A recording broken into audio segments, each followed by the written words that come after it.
s'inscrit dans un calendrier propice puisque 2017 est l'année européenne du transport maritime, ce qui permet de faire un bilan sur la stratégie 2009-2018 de la Commission européenne. Il pointe à la fois les avancées et les faiblesses de cette politique qui s'appuie sur une législation intégrée.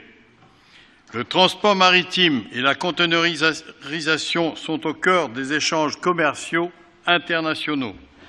Aujourd'hui, plus de 90% du commerce mondial passe par la mer. Cette part est de 70% en Europe.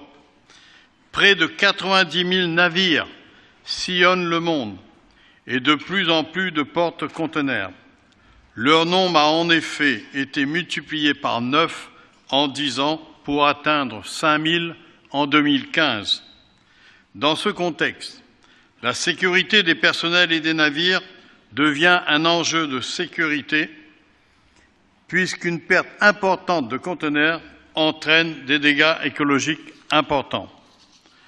De plus, cette progression du transport maritime se fait dans un contexte d'explosion des pavillons de complaisance afin de bénéficier des législations fiscales les plus favorables et des normes sociales et environnementales les moins disantes. Selon la Fédération internationale des ouvriers du transport, les gens de la mer sont les premiers à pâtir de cette dérégulation. Or, selon la Conférence des Nations unies sur le commerce et le développement, près de 73% des navires de la flotte mondiale naviguent sur le pavillon d'un autre pays. La France a ainsi choisi les îles Kerguelen pour les navires marchands et Wallis et Futuna pour les bateaux de croisière.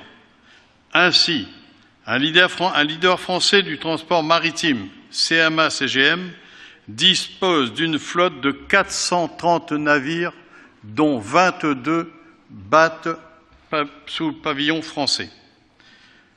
Pour le groupe Force ouvrière, il est urgent de repenser la politique maritime européenne et d'œuvrer pour une réglementation internationale plus juste, plus équilibrée et plus respectueuse des droits sociaux des gens de la mer.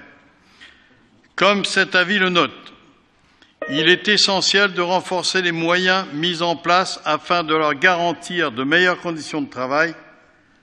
Pour combattre le dumping social et fiscal, il est essentiel de combattre les pavillons de complaisance.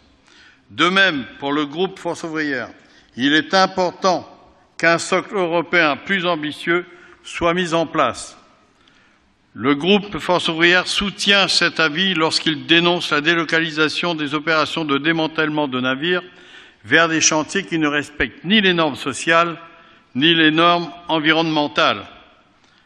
Notre groupe adhère également à la proposition de développement d'une filière européenne, voire même française, de déconstruction navale. Le rapport, dans ses préconisations, promeut une stratégie basée sur une méthodologie de transparence par une information plus ciblée des organismes en charge de l'évaluation et du contrôle de la politique de la mer.